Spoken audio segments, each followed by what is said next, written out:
அதிமுக 76 இடங்கள், திமுக 54 இடங்கள். இவர்கள் இருவரும் இந்த எண்ணிக்கை கூட்டினா ஒரு பெரும்பான்மை கிடைக்க வாய்ப்பு இருக்கு.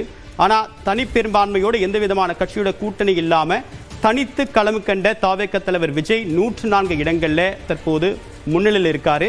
இதுவரைக்கும் 5 சுற்றுகள் தான் எண்ணப்பட்டிருக்கு. இன்னும் பல சுற்றுகள் இருக்கு.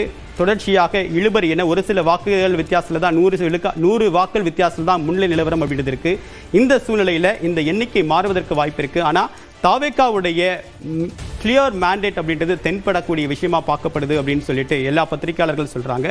இந்த சூழ்நிலையில் எண்ணிக்கை மாறி இருக்கு. அதிமுகவுடைய எண்ணிக்கை 77, 229 இடங்கள்ல முன்னிலை நிலவரத்தை தேர்தல் ஆணையம் வெளியிட்டிருக்காங்க. அதில் தேர்தல் ஆணையத்துடைய அதிகாரப்பூர்வ தரவுகளின் அடிப்படையில் 102 இடங்களில் தாவேகா முன்னிலை பெற்றிருக்கு. அதிமுக 68 இடங்கள், திமுக 39, பாமக 7 இடங்கள், காங்கிரஸ் 3, பாஜக 2, விடுதலை சிறுத்தைகள், இந்திய கம்யூனிஸ்ட் கட்சி, மார்க்சிஸ்ட் கம்யூனிஸ்ட் கட்சி ஆகிய கட்சிகள் பொறுத்தவரைக்கும் ஒரு சில தொகுதிகளை தான் முன்னிலை பெற்றிருக்காங்க. இந்திய கம்யூனிஸ்ட் கட்சி 3 இடங்களை முன்னிலை பெற்றிருக்காங்க.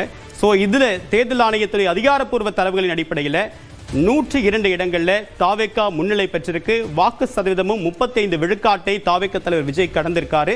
இதன் மூலமாக தனி பெரும்பான்மை என்ற இலக்கை எட்டி பிடிப்பாரா விஜய் அப்படின்ற ஒரு கேள்வி எழுது. ஏன்னா தொடர்ச்சியாக தாவேகாவுடைய எண்ணிக்கை உயர்ந்துகிட்டே இருக்கு. சில நிமிடங்களுக்கு முன்பு வரைக்கும் 100ஆக இருந்த தாவேகாவுடைய எண்ணிக்கை இப்போ 105 உயர்ந்திருக்கு. அதே நேரத்தில் திமுகவுடைய எண்ணிக்கை தொடர்ந்து குறைந்து வருது. 52 இடங்கள் அவங்க முன்னிலை பெற்று வராங்க. அதிமுகவுடைய எண்ணிக்கை கூடியிருக்கு, 77 இடங்களில் முன்னிலை பெற்றிருக்காங்க. ஸோ திமுகவிலிருந்து அதிக அளவுக்கு சேதாரத்தை ஏற்படுத்துறது தாவேகா தலைவர் விஜய் தான். அவர் யாருடைய வாக்குகள் அதிக அளவுக்கு பிரிக்க வாய்ப்பு இருக்கு அப்படின்னு பேசப்பட்ட நிலையில திமுகவுக்கு அவருடைய வாக்கு மிகப்பெரிய பாதிப்பை ஏற்படுத்தியிருக்கு.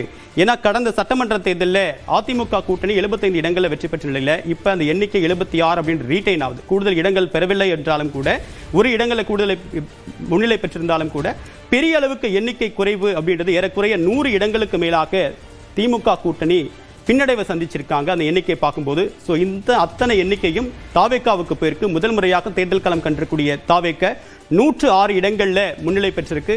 இன்னும் 12 இடங்களில் முன்னிலை பெற்றால் தனி பெரும்பான்மையோடு தாவேகா ஆட்சி அமைக்கக்கூடிய சூழ்நிலை ஏற்படும்.